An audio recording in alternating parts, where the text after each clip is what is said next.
A little bit more from Genesis, this time from chapter 2. Then the Lord God took man and put him in the Garden of Eden to tend it and to keep it. And the Lord God commanded the man, saying, of every tree of the garden you may freely eat, but of the tree of knowledge of good and evil you shall not eat, for in the day that you eat of it you shall surely die. And the Lord God said, it is not good that man should be alone. I will make a helper comparable to him. Out of the ground the Lord God formed every beast of the field and every bird of the air, and brought them to Adam to see what he would call them. And whatever Adam called each living creature, that was his name. So Adam gave names to all the cattle, to all the birds of the air, and to every beast of the field. But for Adam there was not found a helper comparable to him. And the Lord God caused a deep sleep to fall on Adam, and he slept. And he took one of his ribs and closed up the flesh in its place. Then the rib which the Lord God had taken from man, he made into a woman, and he brought her to the man. And Adam said, this is now bone of my bone, and flesh of my flesh. She shall be called woman, because she was taken out of man. Therefore a man shall leave his father and mother, be joined to his wife, and they shall become one flesh. And they were both naked, the man and his wife, and they were not ashamed. Thus is the reading of God's word. Let's pray together. Almighty Father in heaven, there are surely few things in this world that are in such great disarray as the household. And not just divorces, not just things along those lines, but our understanding of the household. Our understanding of what you made us to do is weak and vacant and often poorly articulated and poorly understood. So we ask this morning, Lord, that you would help us to understand better why you made us. Understand why you made us men and why you made them women, and why you created us to be formed together as a husband and wife and to have a household. Help us to understand better, especially from Genesis 1 and 2, why you did this and how we here at Christ Church can march forward obeying your commandments and fulfilling what you've called us to do. Pray this in Jesus' name. Amen. Amen. You may be seated.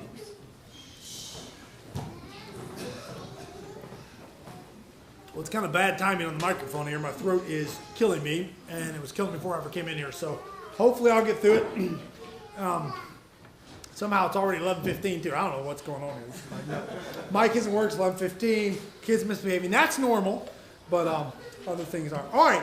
So what I want to do this morning, this week and next week, is before we get into the Colossians section about husbands, wives, children, masters, and slaves, what is typically called the household code, before we get into that, I want to sort of lay some foundations for the household. And there's two subjects I want to address. And one of those is, what is the household for? How is it formed? What is it for? Why did God make men? Why did God make women? Why does he have these two creatures here? Why are we different? What are we here to do? Okay, that's what I'm going to talk about today. And the next week, I'm going to talk about hierarchy. Okay, the idea that some people were made to rule and some people were made to be subordinate. Okay, and why that is a good and necessary thing. And I think we have to understand both of these things, these principles, men and women and households, and hierarchy, before we can go to Colossians and talk about husbands and wives and children and masters and slaves and all of that. Okay. Now, in the past, this was sort of woven into our society to such a degree, men and women and their uniquely created purposes, okay, and hierarchy. These two things were so woven into our society that no one would even question it. You almost didn't even have to teach on it, because everybody understood it. They understood, even people who weren't Christians, even people who didn't study the Bible, they understood that men and women were created for specific purposes, okay? And they understood that the man is not a woman and the woman is not a man, and they're not interchangeable. Okay? You can't take 5 guys and substitute them with 5 women and have the exact same scenario. You can't take a man and a woman married, okay, and then switch out the woman for another man and have 2 men married and have the same situation. Men and women are not interchangeable. Okay? That has been understood not just by Christians, but by everybody with 2 eyes up till about 20 years ago. Okay? If you have 2 eyes, you're like, they are not the same. That woman is not like me. And then I'm just talking about physically. Obviously, she's not like us physically. But there's more to it than that. And then hierarchy, which we'll talk about next week. Again, it has been understood throughout the history of the world that hierarchy there are some who rule and some who are subordinate, was necessary for society to function well. Okay? And that's because it was woven into the way God made the world. Okay? God made the world a certain way. And to fight against that is to fight against gravity. Right? And even the pagans, the Greek philosophers, okay? Pagans, guys, since then, have understood this to be the case. Okay? So what has happened, and we'll talk about hierarchy more next week, but what has happened so that we believe, okay, that marriage, men and women and their relationships, what has shifted so dramatically in the last 20, really more than that, really probably 100 years, to bring us to a place where the household is in such disarray. We don't even know what defines a household anymore. Okay? We don't even know what defines a marriage anymore. We don't even know what defines a man or a woman anymore. What are the markers for a man? Well, in the past you would say, okay, if you have certain reproductive organs, you would be a man. Well, now man is an identity inside of you. Despite your biological makeup. You can be a man and have all the physical characteristics of a female. And you can be a female, have all the physical characteristics of a man. We don't even know what men and women are anymore. Okay? So this isn't some sort of minor shift. This isn't some sort of little thing. The entire human idea of what it means to be human, the idea of what it means to be a man, the idea of what it means to be a woman, and the idea of what it means to be a Christian or be a marriage, have a marriage, is gone. Okay? So in a sense, we're starting back this morning at sort of ground zero. What did God do in Genesis 1 and 2? And how can we, here at Christ Church, follow in his purposes? Okay? Fulfill his commandments. Do what he called upon us to do. Okay? All right. So I basically have 2 points. And there's some application. Long 2 points in this application. Okay. In Genesis 1 and 2, we see 2 things. Okay? Men and women were made for a job. We were given a task. Okay? So a lot of times, even Christians are kind of wrapped up in this. Christians view marriage fundamentally through the lens of self-fulfillment. Okay? Marriage is about my own happiness. In fact, we view all of life that way, let's be honest. As 21st century Americans, most of life is viewed through self-fulfillment and my own personal happiness. Okay? What is going to make me fulfilled? What is going to make me happy? So when seeking a spouse, okay, the first thing we ask is this person somebody that's going to make me happy? Is this somebody who's going to fulfill me? And even Christian marriage books kind of repeat this line. And it's not a bad line, but it's secondary. Okay? God created Adam and Eve to do a job. Okay? And that's kind of, I want to emphasize that this morning. We, Christian households, all households, but especially Christian households, are created by God to accomplish a task. Okay? We were not put here so we could stare longingly into each other's eyes and feel warm, fuzzy, romantic feelings for each other. That is not why God made us. Now, that's not necessarily a bad thing. It's not necessarily a bad thing to do that. But that's not why God made us. So if you go to Genesis 1, and I'm going to look at Genesis 1, verses 26 through 28 especially. And we're talking about why God made us. What is our task as human beings, and in particular as Christian households? Okay? This is what he says. Verse 26. Now, this is all I read, but I'll read it again. Then God said, let us make man in our image according to our likeness. Let them have dominion over the fish of the sea, over the birds of the air, over the cattle, over all the earth, and over every creeping thing that creeps on the earth. So God created man in his own image. In the image of God he created him. Male and female he created them. Then God blessed them, and God said to them, be fruitful and multiply, fill the earth and subdue it. Have dominion over the fish of the sea, over the birds of the air, over every living thing that moves on the earth. Okay? Now this is the first time human beings are spoken to by God. This is the first time the first thing God says to men and women is this. Be fruitful and multiply, fill the earth and subdue it, have dominion over the fish of the sea, over the birds of the air, and over every living thing that moves on the earth. Okay? And we see two major tasks given to us in this verse. Fill the earth and subdue the earth. Fill the earth and subdue the earth. Multiply and take dominion. That is what a Christian household is supposed to do. That is why marriage exists. Okay? Now, our own happiness, of course. Of course. Our own happiness should be part of it. Okay? We want to be happy, and that's not a bad thing. But I think for a lot of us, we lose sight of this central truth that God has laid out here in Genesis 1. And that is that the Christian household has a purpose. And that purpose didn't change when Jesus came. It didn't change when man fell into sin in Genesis 3. It didn't change. The fundamental purpose of the household is to fill the earth and subdue it. To go forth, fill the earth, and subdue it for God. This is what Adam and Eve were supposed to do. Okay? Adam and Eve were God's sort of vice regents. He was reigning. He says, I'm going to give you this plot. I want you to reign over this plot, and I want you to multiply and go out. Okay? And the reason I emphasize this, okay, is because households we don't view things through the lens of a household much anymore. We view sort of, here's a man and here's a woman. So if you're talking about marriage, what do you usually talk about? How husband and wives relate to one another, how they can love one another better, how the wife can respect her husband. All those things are good. Okay? All those things are good.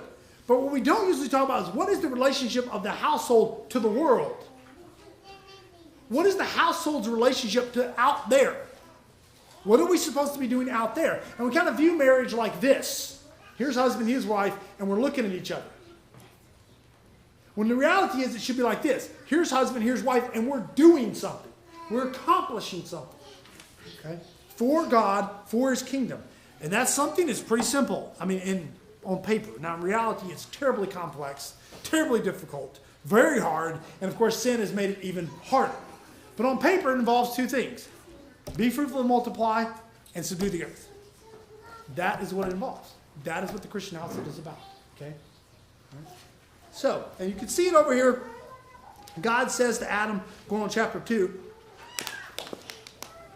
verse 15, then the Lord God took the man and put him in the Garden of Eden to tend it and to keep it. Okay? A lot of debate about these two words, but I'll just kind of sum it up. Build and protect. Okay? Tend and keep. The word keep means to guard. Tend means to kind of cultivate and make it grow. So you build this thing, you help it grow, you nurture it, and you protect it. And that's what Adam was supposed to do with the garden. Okay? He was supposed to help it grow, cultivate it, make it beautiful, do all those things, and he was supposed to protect it. All right. And this is part of the subduing aspect of this commandment here in Genesis 1. All right? So, if you're thinking about marriage, and we got a lot of singles in here, more singles will be coming. If you think about marriage, yes, you want to ask yourself, is this person attractive? Obviously, I'm not encouraging you to marry unattractive. Someone you don't find attractive, okay? But you should ask yourself first and foremost, can this person help me do this job? Okay? Can this person help me be fruitful and multiply? Can this person help me subdue the earth? Can I link up with this person and do the job that God has given us to do? Okay, now it sounds kind of utilitarian, and it really is. It is a little utilitarian. Okay? We've kind of lost that because everything's so squishy and emotional. And again, I'm not downplaying that, like it doesn't matter, like your happiness or your emotions or your affections don't matter. But what I'm trying to help us to see more clearly is we have a job to do. Okay? The Christian household was created to do a job. And our forefathers understood this better than we do. Okay? We view marriage and most of life through the lens of self-fulfillment. Is this going to make me happy? Most of our forefathers would not have thought about that, at least not first. They would have thought first, does this match help me do my duty to God and the people around me? Okay. Does this match help me do my duty to God and to those around me? Okay. So the Christian marriage, Christian household, was created by God to do this thing. Fill and subdue. Fill and subdue. All right? That's what we're called to do. And that has not changed. Let me tell you, if your perspective on the Christian household is that, it kind of changes things. It kind of changes the way you view it. If the idea of the household is we're here to kind of recreate and have fun, enjoy each other's company, and really just spend time together and be affectionate with one another, if that's your fundamental goal, then you're going to have a hard time. It's going to look very different than if your goal is, okay, let's be fruitful and multiply, and let's subdue the earth. And of course, this isn't just the narrow sliver of work. Okay, it's not just going to your job. Subduing the earth and taking dominion over the earth is being a productive household is something that we are to do day in and day out. Okay? A friend of mine writes about the recreational household, the consuming household, and the productive household. Okay? We want to be the third. You don't want to be a recreational household. You don't want to be a consuming household. You want to be a productive household.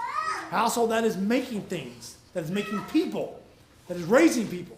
Okay? And of course, that can look lots of different ways, and we'll talk about that as we move along. Okay? So this might seem basic, and it is kind of basic, but I think sometimes we think about marriage, and we think about our spouses. What are we doing? Well, this is what we're doing. We're filling and subduing. We're filling and subduing. That's what it's about. We're multiplying, and we're taking dominion. Okay? That's what you're called to do as a household. Now, second point is, typically, for this to occur, well, I should say ideally, for this to occur, there needs to be a man and a woman. Okay. God did not make man to do this. God did not make woman to do this.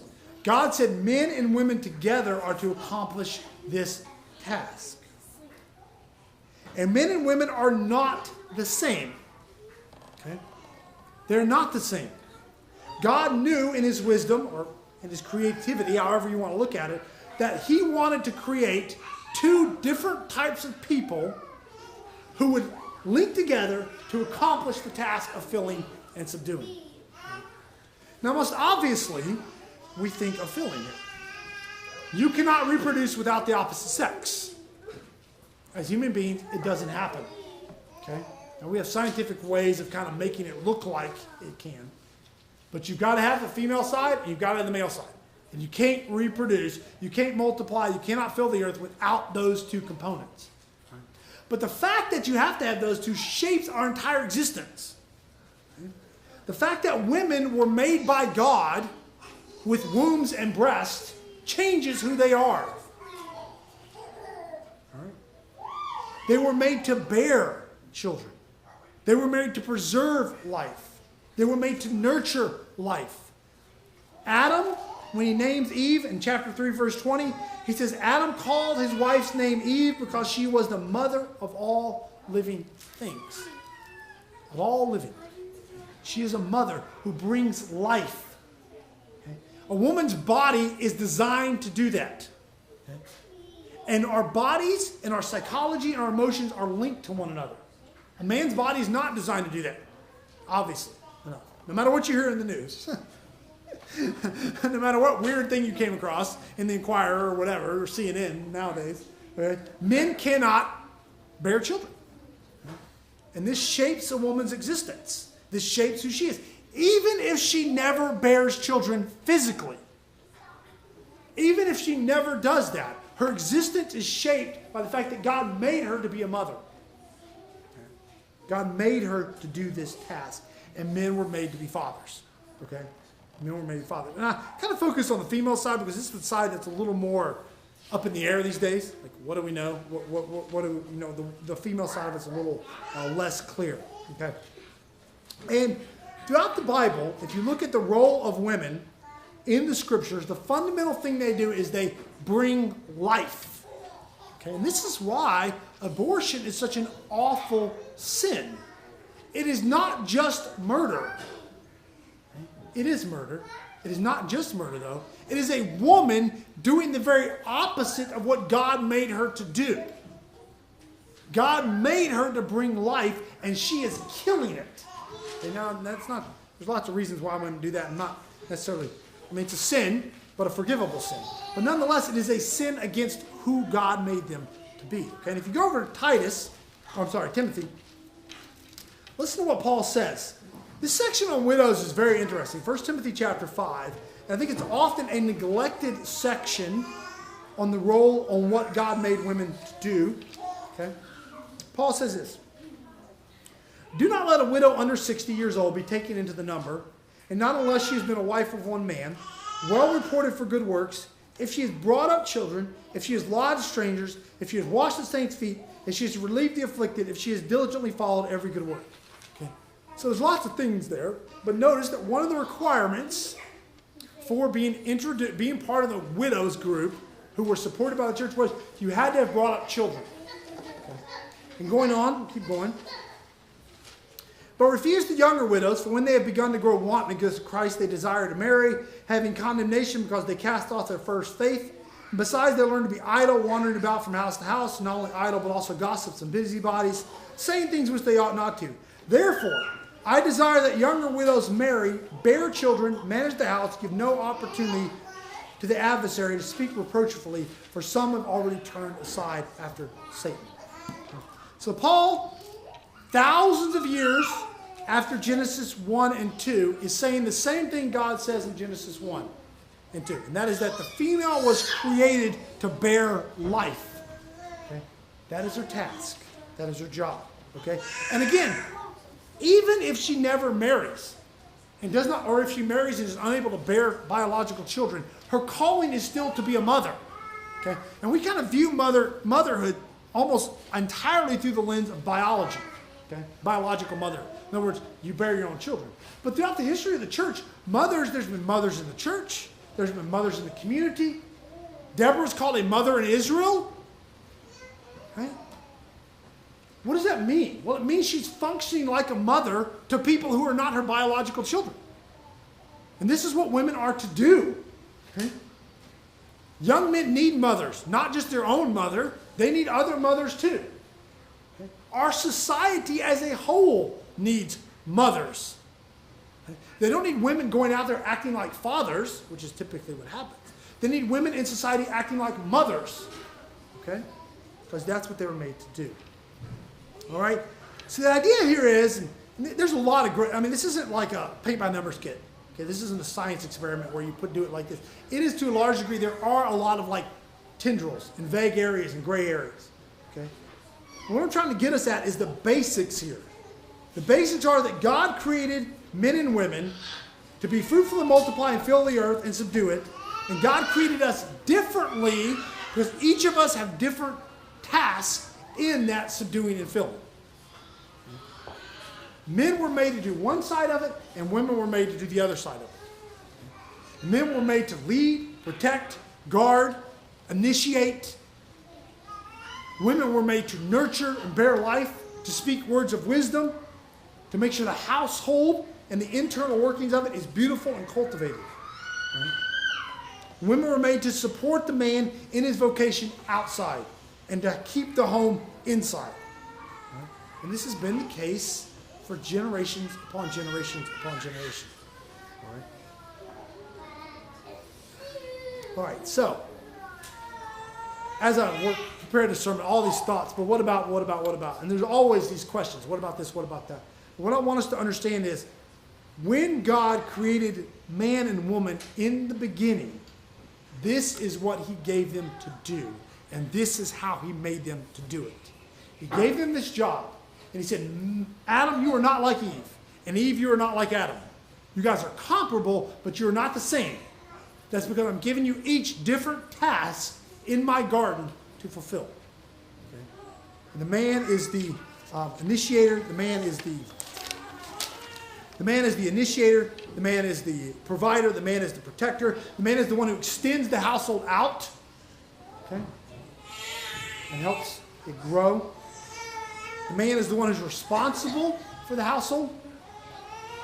Responsible for leading the household. The woman is the one who manages all this stuff, who cares for all this stuff, who brings life, who nurtures life, who gives life, okay?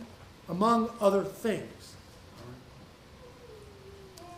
In our age, it is extremely hard for us to understand how natural this was 100, 150 years ago. How what I'm saying was not even a question. wasn't even thought of as anything, that there could be anything different than that. Okay? But now,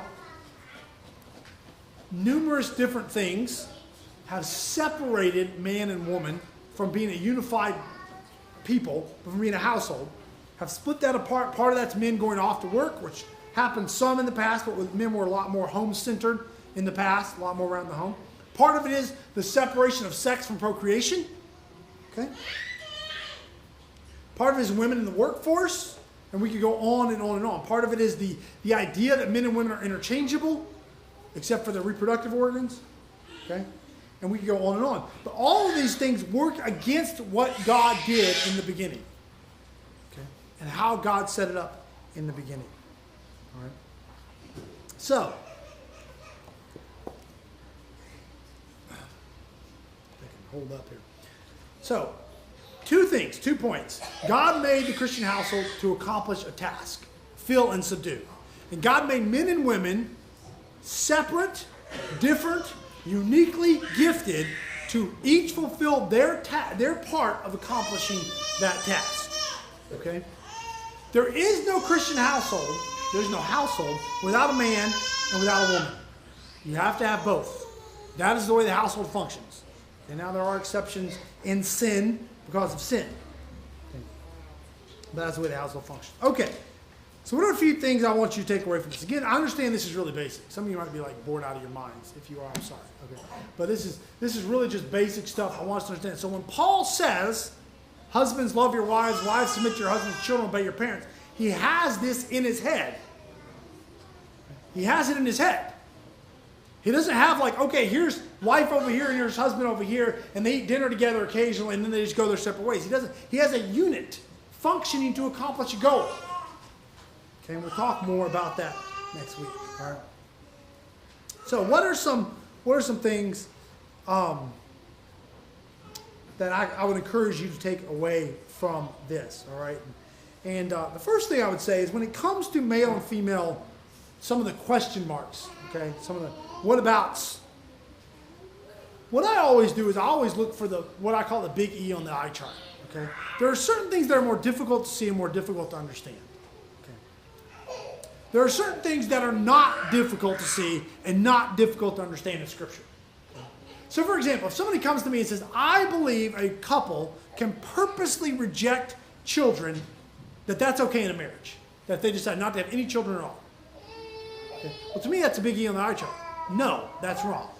That's wrong. That's a sin. To say I'm not going to have children, I refuse to have children, is a sin. Because of the command of... Now, you want to go like, how many? Well, okay, we get smaller and smaller. Letters get smaller. How do we know? There's other factors that play into it. But I do know that the Scriptures teach, fill the earth. And Scriptures teach that marriage is for procreation, at least part of it. Okay? What about women working? This is a big one. What about women working outside the home and they're having jobs and things along those lines? How should that work? Okay. Well, again, the Bible doesn't lay down really strict rules on how that should go. Okay, how that should function, how that should work. The Bible does say women are to manage their household. If they're in a household, if they're married, they are to manage that household. They're to manage that household well. It's said in Titus 2. It's also said in the Timothy passage we just read. The Scriptures also teach that there are certain jobs that women should not have, should not do. So someone comes to me and says, I think, Pastor Peter, that women should be busting down doors and dragging drug-addled meth addicts out of their houses into the police car. I would say, no, they should not be doing that. They should not be doing that. Right? So my encouragement to you is you think through these issues, and it is messy. I mean, it's so messy. We've rejected sort of this basic baseline of household, baseline of man and woman, baseline of men and women being created to do different things and coming together and accomplish this. We've rejected that to such a degree that it's like a huge mess out there. So trying to sift through that can be hard. My encouragement to you is focus on the big E, the things that are clear. And it is clear in Scripture women should not be in combat. It is clear in Scripture women should not be doing combat-related vocations, which police would count, okay? Especially particular types of police work. Okay? Now, you may need a female police officer if you have someone come in, another female get arrested, and she needs to be kind of cared for. You need a female there. You don't want a male police officer caring for a female arrest person. I understand that. Okay? That makes sense. All right? So my point is, look at the big picture. When a highly reputable Christian blog decided that they would praise a Christian woman who was beating up another Christian woman in the ring, that's a problem. Women should, I'm not even sure men should be doing it, frankly, okay? But certainly women were not created to go in there and punch each other in the face and kick each other in the head repeatedly, okay? And on and on, okay? So there are gray areas. I focus on the not gray areas, okay? Now I can get people to agree, okay, marriage is for children. Have some children. Great, okay, we're good with that. Women should not be fighting. They shouldn't be shooting guns at other people. They shouldn't be being dropped into combat zones. Okay, good. We're making progress, okay? If we could just get some of these basics in, then we can move on to, okay, well, what about women in the workforce? How does that change things, okay? And those sorts of things. Right? But we are lost on the basics. And not just the world. Christians are lost on the basics. Okay? Christians are lost on the basics, all right? So that's the first thing I would say. Is just look at the big E on the eye chart. I know this is going a little long. Look at the big E on the eye chart. Second thing, and I've said this lots of times, remember our task as a household. We have a job to do, okay? Husbands and wives, you have a job to do. If you're married, do that job. If you're single, find someone who will help you do that job. Marriage is more than the job, but not less. Not less. Our job is to fill and subdue. Find someone who will help you fill. Find someone who will help you fill and subdue. Okay. Find someone. Third, men be good at being men, and women be good at being women. Okay. And this is, I understand this is a little sort of like, what do you mean exactly by this? Well, I don't mean being macho for men, and I don't mean that women have to wear pink and have dresses every day. Okay, that's not what I mean. I mean your central task, men, of protecting, defending, guarding, leading, and providing. Be good at being a man. What does that look like? Okay. Women, your central task of bearing life, nurturing life, bringing life into the world, that is your central task. What does that look like? And obviously, it generally looks like bearing real children, but what does it look like beyond that? Okay. What does it look like as a single woman? How can I bring life into this world? How can I cultivate life, nurture life? Okay.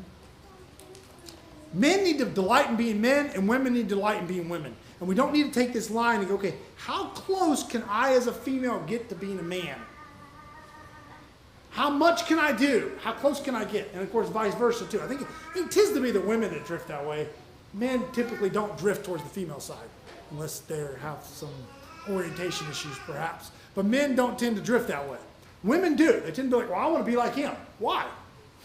God didn't make you to be like him. God made you to be a woman, a female. And there's joy and delight in that. Okay?